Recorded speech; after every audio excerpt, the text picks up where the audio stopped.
punchy, combative, fired up.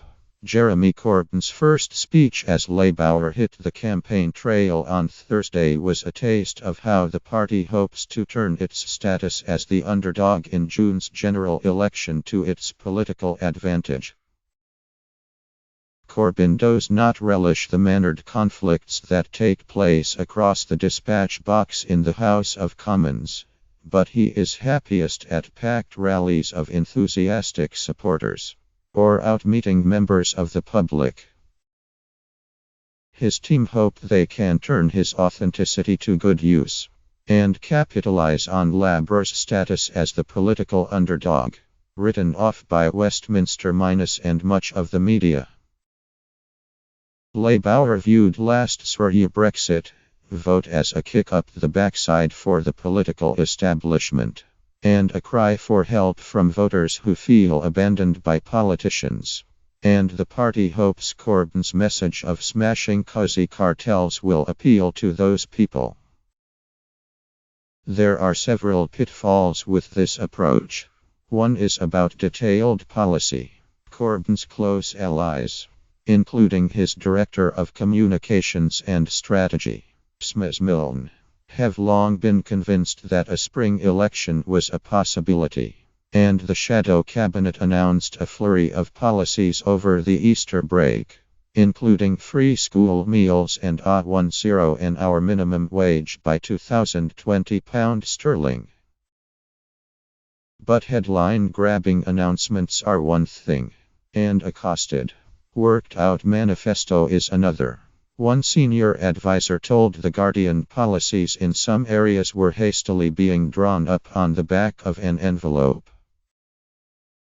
General election manifestos are subject to the sometimes brutal scrutiny not just of the right-wing press, but of independent think tanks, such as the Institute of Fiscal Studies, which will calculate whether they think the sums add up, and whether it is fair or not. Labour is particularly vulnerable to the charge repeated weekly at Prime Minister's questions by Theresa May that it would bankrupt Britain by throwing money at every problem in society. The ferocity of the onslaught on the Shadow Chancellor, John McDonnell, when he said those earning £70,000 were rich and should pay more tax, were just a taster of the way this argument could play out.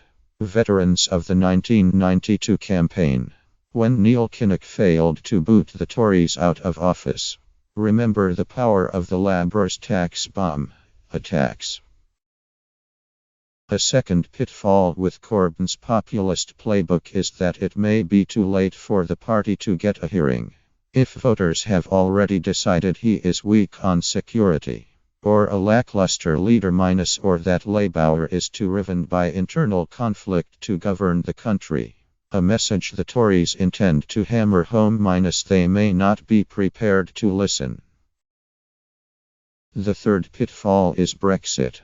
Labour constituencies include heavily Leave voting areas, which may be receptive to May's argument that she called the general election so she can get on with the job of taking Britain out of the European Union. But it also hopes to hold on to liberal, strongly Remain voting areas that may feel betrayed by Corbyn's decision to whip his party to support triggering Article 50, and open to Tim Farron's ardently pro-Remain Liberal Democrats.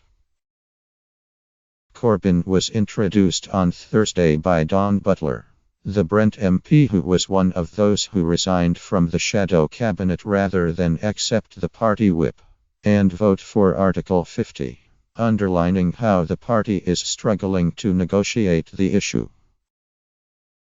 Labour hopes to steer the debate in the coming weeks away from Brexit and onto inequality, schools, hospitals, public services.